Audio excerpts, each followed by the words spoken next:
Hi, my name is Bibiriku, and today's video is going to be completely different from my other videos. Instead of positive, it's going to be actually covering more of my personal experience of what's been going on in my life these past 2 years. So sit back, relax, and enjoy as I talk about my life and what's been going on these past 2 years.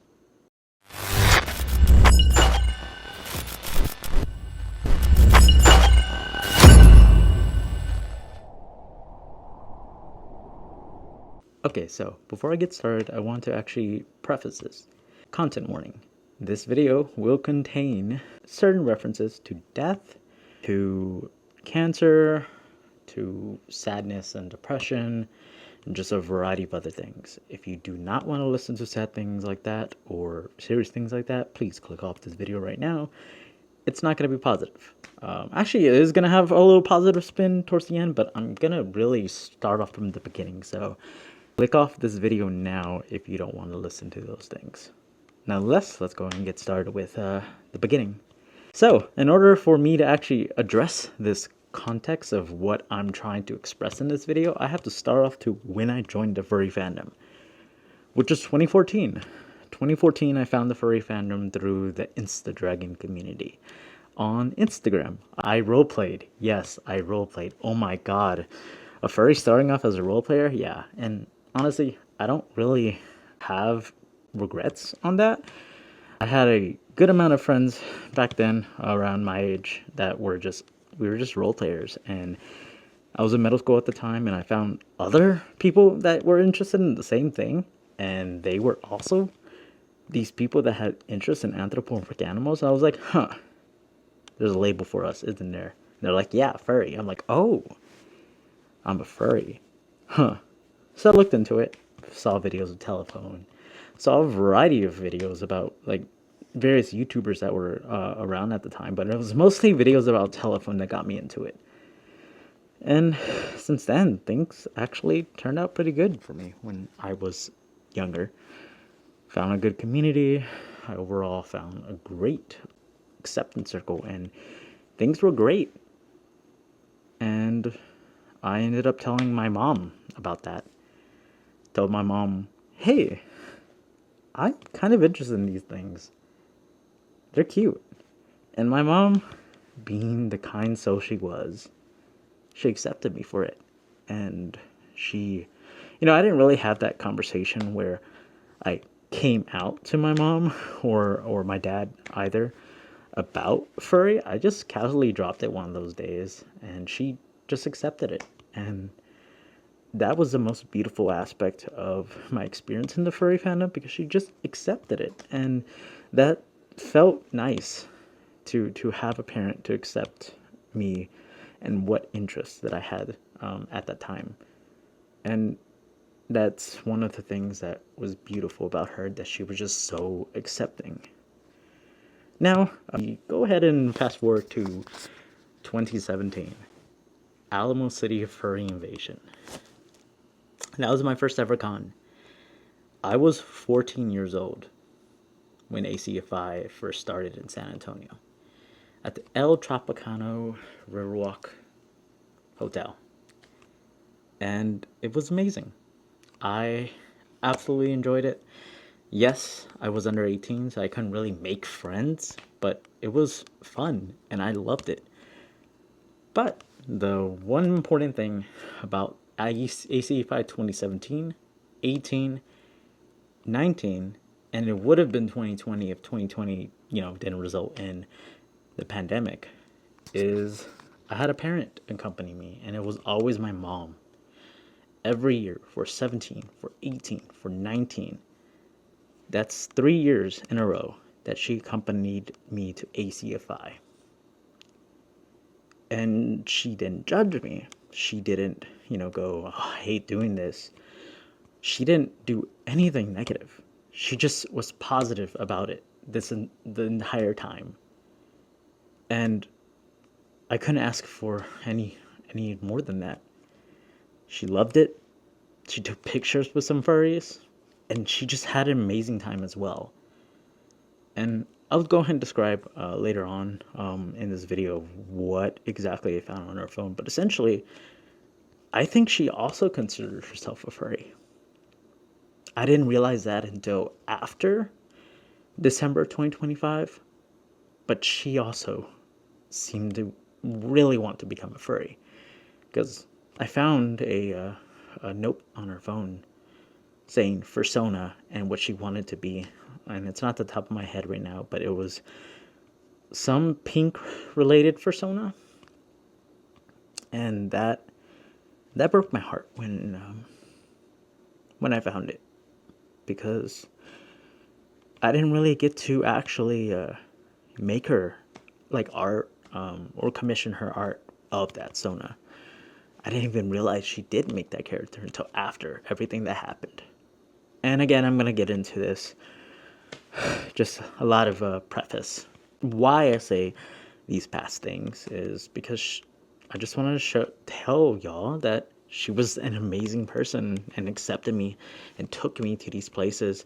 And of course, I had to pay my own way in, but she took me and she accompanied me to these conventions, and I am forever grateful to that. And to those younger viewers watching me, don't be upset that you're with your parent the entire time, because eventually your parent's not going to be there. And you start to notice that when you get older. You start to notice that not everything stays the same forever, and change does happen, whether for good or for worse. If I could have her one more ACFI, I would trade the world for that. For her to enjoy the positivity, colorful fursuits of the community, and as well as just the amazing qualities of the community. In fact, my mom kind of got really familiar with certain convention staffs for ACFI. Like, she would always ask through the years, hey, I'm not going to name names, how's X? How's Y? How's Z? And I would tell them an update. She knew certain friends of mine that knew me at the time, and she knew like certain friends of the convention and the people that ran the convention as well. She was that close because I was the outlier of the group. I was the youngest lifetime attendee because I forked up all the money that I had saved up at the time when I was, a little small bev, and things were good. But then things kind of turns out after the pandemic. After the pandemic, I turned 18 and she didn't have to go with me anymore. And she didn't. It's because one, she wanted to respect my privacy. And two, she didn't want to, request days off. She was still working at the time, and life turned normal. It's like she still asked about it. She still was eyes of a hawk on me because she always tracked my location no matter what. But she always checked in, and she didn't have to go. I know she probably wanted to go, and I should have took her more. But inevitably, that didn't that didn't work out.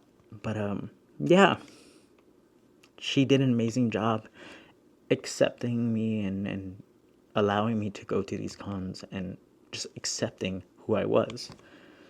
And my dad too. My dad also accepted this whole furry thing. In fact, in 2020, March, I commissioned my first fursuit. And this was a few weeks before the pandemic. And this is the head. Essentially, the fursuit took 5 years. So when I got this head, it stung a little bit more. Yeah, I think I got him this year. My mom never got to see him. My mom never got to see this amazing work. And bear in mind, I want to preface this before anyone, bats an eye. So I originally commissioned a local maker here in San Antonio for Biviriku. Not a Statorix. That's a different maker. That's an amazing maker, by the way. He's done an amazing job for the brown fursuit that I have. But for Biviriku, he was commissioned in 2020. And at first, work was good. But the pandemic, of course, kind of, shut down the world. So then things weren't good. So I was in close contact with the maker. Year 1, year 2, year 3, and then things started happening in your personal life. And we reached around year 4 or year 3 that I was like, hey, I kind of need a refund, or just give me all the materials and I'll go ahead and outsource it. And it took some teeth pulling, but after 4 years, I got all the materials back and essentially put it. They still owe me a bit for the service cost, like the actual, you pay for the materials, you pay for the service. They still owe me cash for that service, but I don't know if I'm ever going to get it back. However, for the materials, I went ahead and got all the materials, and I asked around. And there was this one maker that was in Texas at the time. And this maker made some of my friends' suits. And I was like, okay, bet. And I hit up this maker, and the maker was like, sure. And that's how Biviriku was born. This maker had a good few months turnaround time, maybe a year, I think. And as you can see, it turned out pretty good. But the sad part is my mom never got to actually see Biviriku. My mom saw the WIP, like the head base and everything else, and maybe some of the fur. But she never got to see Biviriku fully made. And that hurts to say, because she helped with the payment. Dad and mom got together and they wanted to actually, my first fursuit. It turned out Statix ended up being my first fursuit, and I paid for that myself. This one I'm carrying with the legacy of it being, partially paid by the folks, the parents, but mostly paid by me, because I paid, for the service to get this head made with all the materials provided, minus the eye blinks and other things. And I'm appreciative of that maker. So if that maker's watching, I appreciate you. I don't want to name your name right now because of things going on, but I appreciate it very, very much. So now we're going to move into, I guess, 2023. Yeah. 2023 in the summer. And this is where the video gets a little bit more serious. So click off if you don't want to hear about this. But essentially, what happened? So I was, bear in mind, in my life, I was running for Meets Already. I was already leading some things in the community, and I was just living life. And I had an internship at a company. There was some furries at that company as well, and things were going pretty good. And then I got the news that my mom got diagnosed with stage 4 stomach cancer. That was the worst feeling that you could ever get.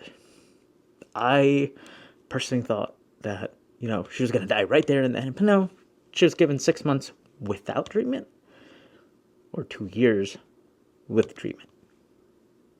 And it's called pre-grief.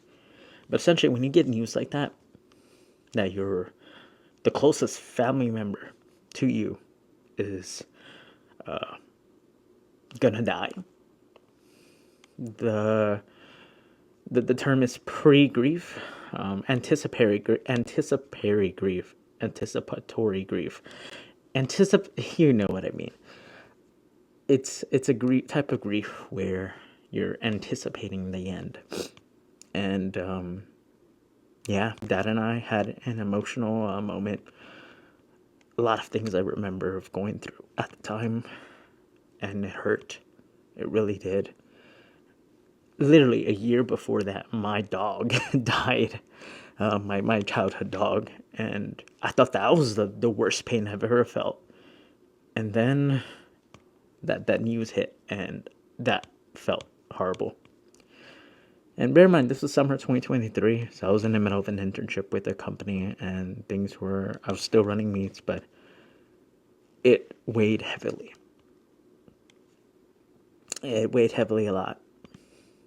And this is where the Furry Fandom steps in. And this is what I want to actually talk about, because there's a lack of videos about this topic.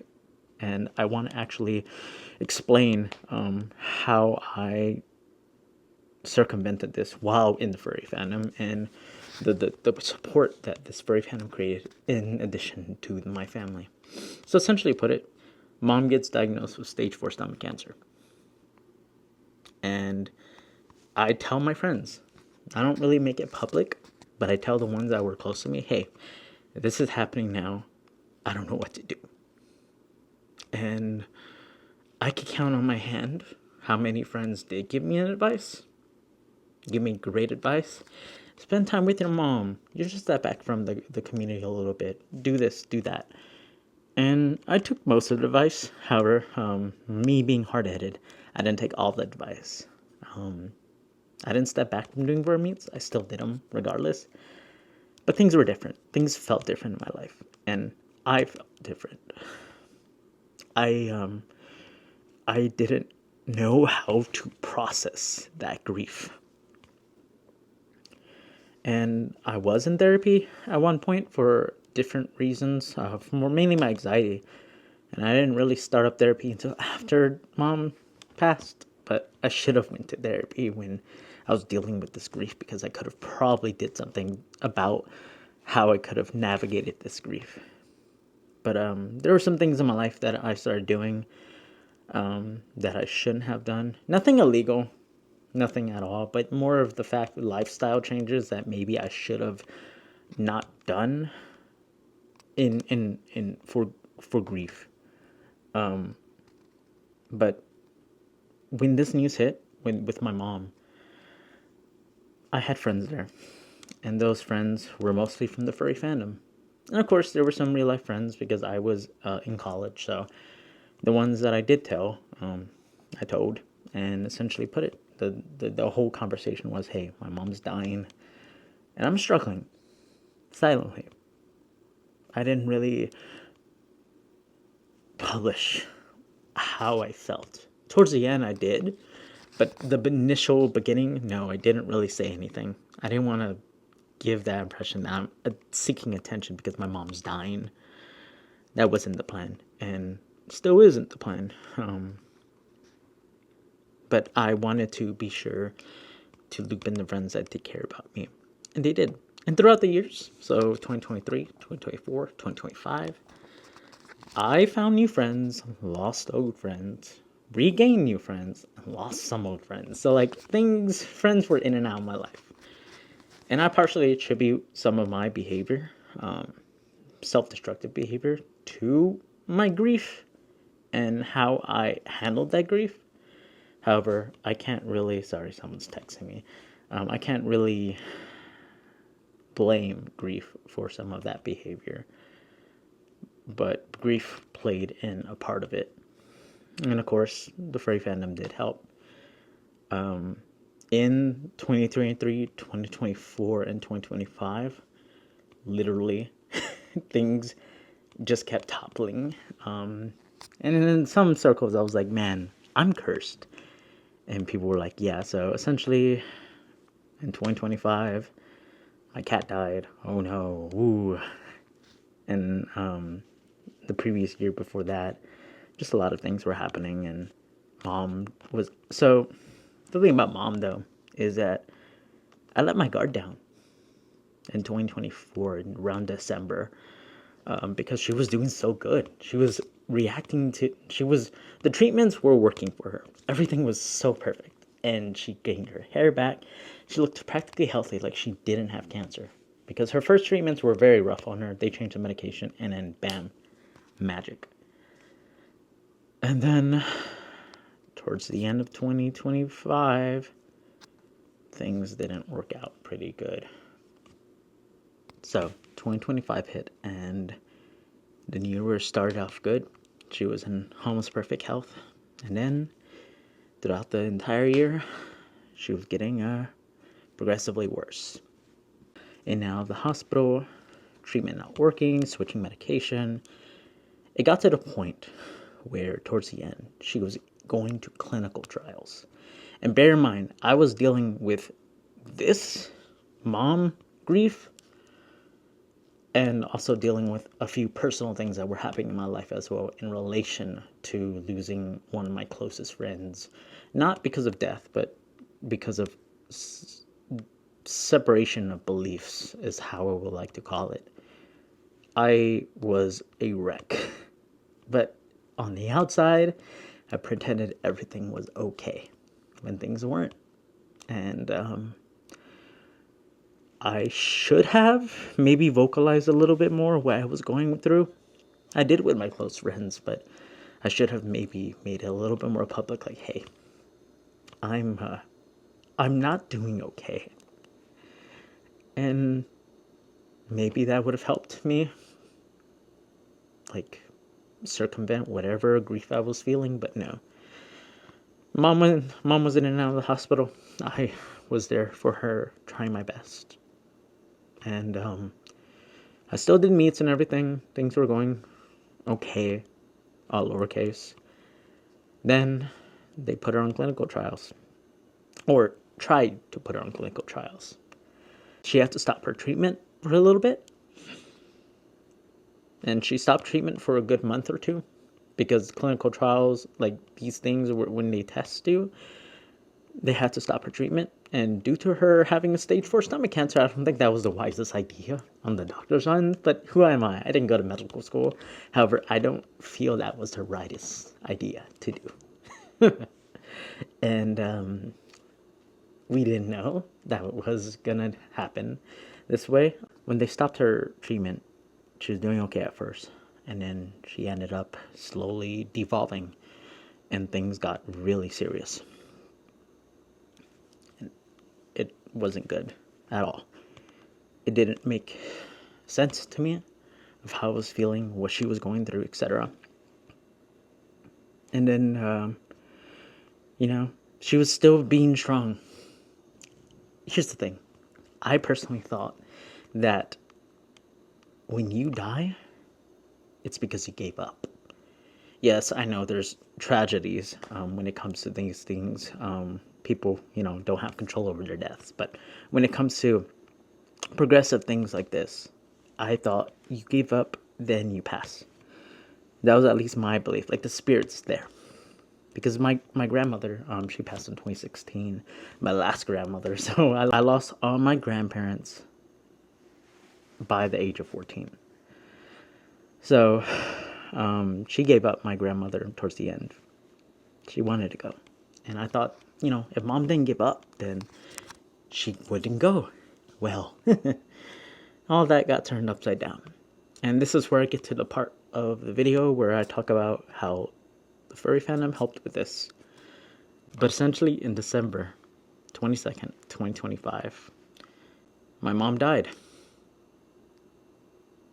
And if I could describe the worst feeling of my life at that time, I thought it would be, my cat dying a few months before, because my cat ended up dying in March of 2025.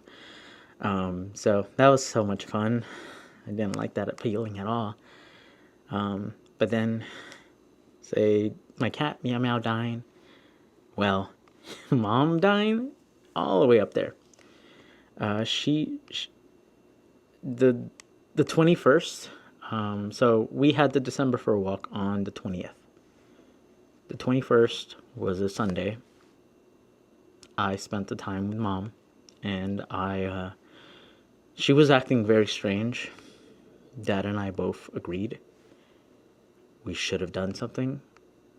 We thought it was her new medication that was making her drowsy. She was just very drowsy, and we didn't understand why. And the morning of the 22nd, well, that was eventful. She got rushed to the hospital, and then by that evening, she was gone. My most supportive family member, the person that supported me throughout all of my furry adventures, the one that went to some of my fur meets, the one that wanted to become a furry as well, the one that helped me come to this in-person community and allowed me to flourish in person as a furry as well when I was younger was gone suddenly without warning. And I'm sure you could count the 2-year warning, but she made it past 2 years. That's the deal. And she was gone. That night, I remember driving home, and I had a friend on the phone, and this friend is also furry, furry adjacent, but they do actively involve themselves in the furry community. In fact, that friend is sending me TikToks right now. But essentially, I spent the night driving home, talking to this friend, because I kind of drove myself to the hospital, because there was a whole situation and everything. But I spent the night talking to the friend, and they helped. Told me some good words, and they're still sending me TikToks, but they told me some great words, and I appreciate them. And the Furry Fandom did an amazing job on being there for me when that happened, because you know what happened. So essentially, she dies in December. I take the entire of January off dealing with my grief, dealing with my emotions, dealing with everything. And at the time, we onboarded someone to help me with meets. She's really texting me TikToks. And this friend helped a ton. And this friend was also furry. Bro brought me food. And I was forever grateful for that. So many people in my life at the time that were furries came to my aid and helped a ton. And I'm forever grateful for that. Because I was in the lowest of my low in January. I didn't want to do anything. I didn't really want to interact with people. It was tough. And I didn't know how to go about my life after she passed. But everyone else kept telling me, hey, you gotta continue. Including my close circle of friends that are in this fandom. And when I posted about her, because, part of my grief, I tend to post a lot about my mom, because I want her story to be told of how amazing of a person she is, and that's why I'm making this video.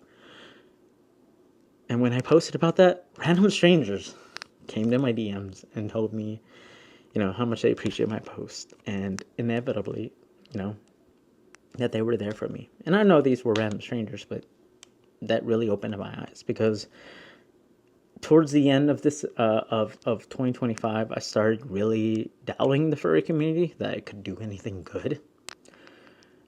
Mostly because of those personal things that were happening with a friend. But inevitably, I think the passing of my mom helped me realize that, if you continue moving forward, and if you don't pay attention to the negatives as much as the positives, and focus on those positives, and what comes out of the furry fandom with those positives, then I think, personally, things turn out pretty fine. And that's what the furry fandom has provided. Yeah, I'm in therapy. It's only been 7 months as of the 22nd, depending on when this video happens. If this video is posted after July 22nd, then that is 7 months. If before, then 6 and something days. 6 months and 7 days. No, I'm sorry. But essentially, yeah, the fandom helped. They were there. And one advice that I do have for those that, come across this video and are wondering, I have a parent that's dying, or I have a parent that has died and I need help. Those, in addition to your family members, if you do have them, I do, and I'm forever grateful. My mom has 2 sisters and 1 brother, so I got 2 aunts and 1 uncle to help and talk about mom if I need to. And of course, I have an entire family on dad's side as well.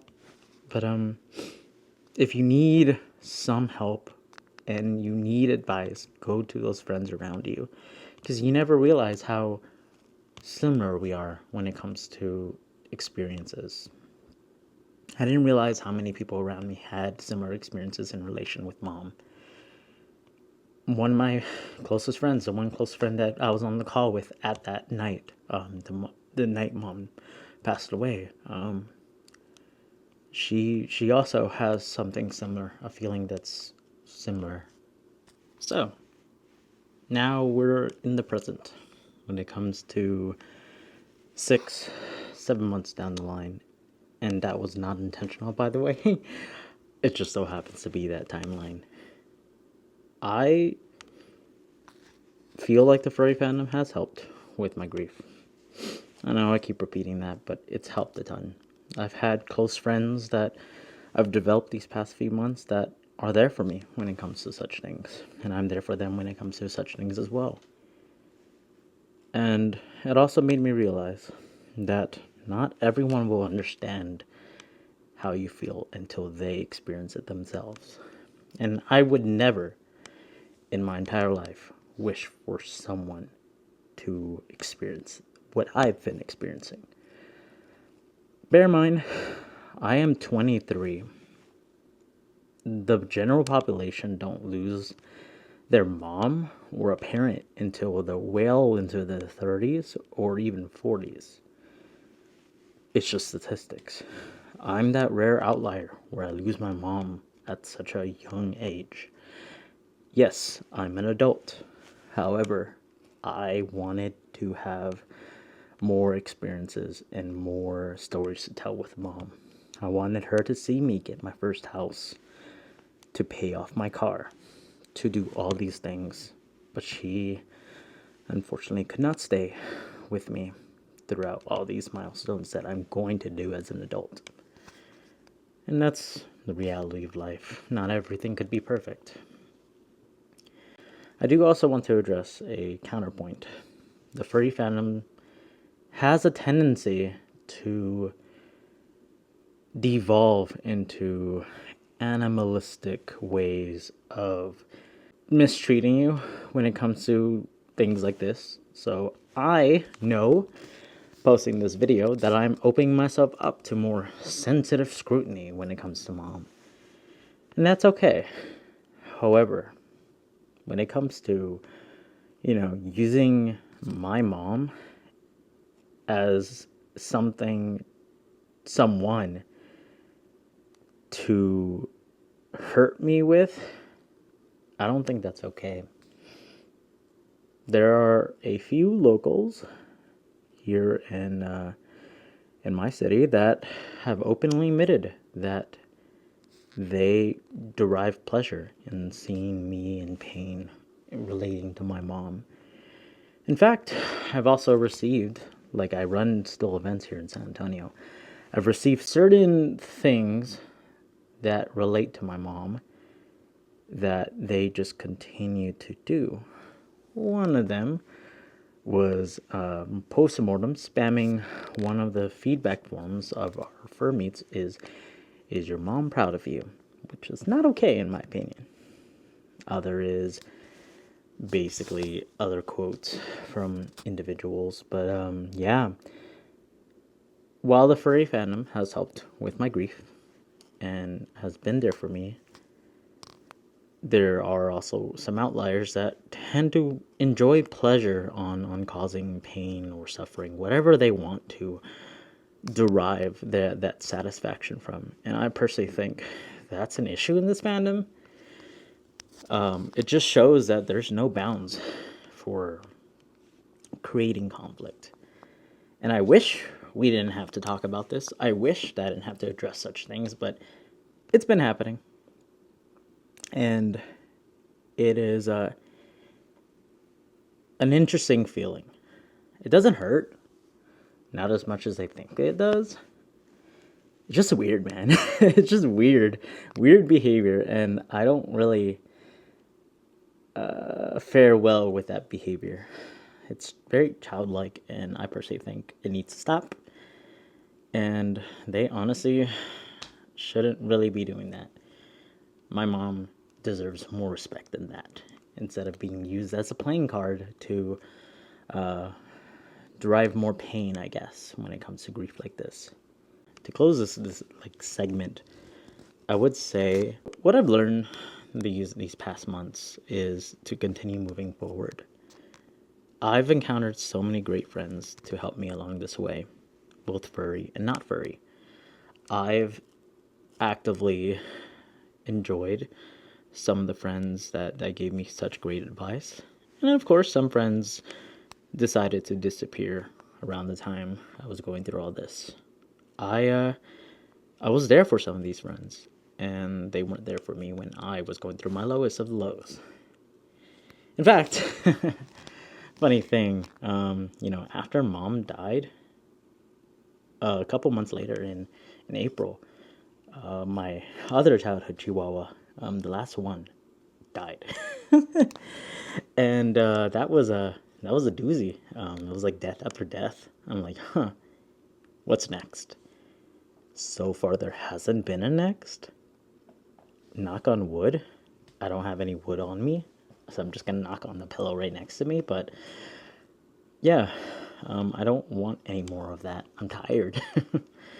And to any family members or close friends that are watching this video, I promise that I'll be more transparent on how I feel. I have therapy now. I've been working with these emotions I've been dealing with for the past 6 to 7 months, and I've been trying my best. Inevitably, it's working. I have a few close friends that have told me that I've been doing better in terms of working through these emotions. I still have a lot of work to do. I know that for sure. But I've been moving forward, and I've been learning lessons that I've never learned before. And part of it took mom dying for me to realize just what was in front of me this entire time. It also made me realize who my friends were, because inevitably you start to realize who is there and who is not there when it comes to your darkest lows. But yeah, I honestly am grateful for this furry fandom. I'm grateful for the friends around me, and I'm grateful for the family that I do have. To any family members watching, thank you. And thank you to the close friends and friends that stuck along with me for this entire route. A few of you disappeared. I know that you're watching. And while I do appreciate that you did help at the time, I'm very saddened that you disappeared. But for those that stuck around, I appreciate it. I wouldn't have done or made it through this whole grief journey without y'all. And I appreciate it, each and every one of you. And while you might be rolling your eyes, Bev, why don't you just say it to me right now in person, or say it to me in DMs? Well, I'm very bad at sappy stuff, and when I get sappy, I start getting wordy. And then when I get wordy, people think, oh, he's using AI. Nah, I just am a wordy person. So I inevitably want to just make clear that I am very appreciative of the friends, the family, and the fandom of what they have guided me through and taught me throughout this entire situation on mom dying. But yeah, that is basically what I wanted to talk about. I just wanted to yap and talk about mom, my grief, how the fandom has impacted my grief, and what I've been doing. As for the future, people asked me throughout these entire years that mom was, dying. And people ask, hey, Bev, or hey, my real life name. You can find it, it's out there. What do you want to do with your future? And a lot of things came up in my head when it came to that. One, mom's dying. I don't know. And two, I'm at the start of my career. I just graduated college, literally, I think a year or two ago. So a lot of things came into my mind, and I didn't really have an answer. I was like, I don't know. I can't tell you because of these factors. But now I realized, a few months after mom died, I can say something. What I want my future to be. And honestly, I think the most word to summarize what I want my future to be is successful. I want to be successful. And I want to continue going forward and moving forward. I learned so many lessons these past few months, and I'm appreciative of learning such lessons. I've learned how to deal with my grief. I've learned how to deal with a lot of things relating to discovering what emotions I'm feeling. In general, there's a lot of things I've learned, and I'm applying that to my future, and that's what matters. But yeah, there's just a lot of things. I miss her. I miss my mom. I miss that she was here. I just miss a lot about her. But I know I can't change that. You can't change the past. You gotta continue moving forward. And that's what I intend to do. But yeah, I think I'm yapping too much. Before I end this video, I just want to go ahead and say I appreciate my mom a lot. She was great. And rest in peace, Canella. She wanted to go by that name, and I will give her that name. I won't use her real life name because I don't want to. I mean, it's easily searchable, but Canella's. She loved to be called that, so I'm gonna give her that. That or Xena from Xena the Warrior Princess. I never watched it. My mom was a big fan of it when she was a child. She died at 57, so she was old enough to like watch out these things. But yeah, I don't really have anything to say beyond that. If it hasn't been posted yet, my TFS vlog should be coming out soon. I just need to make a lot of crucial edits due to certain factors that are happening right now. But yeah, that should be it. If you listened the entire time to this video, I appreciate you very, very much. Thank you so much for watching.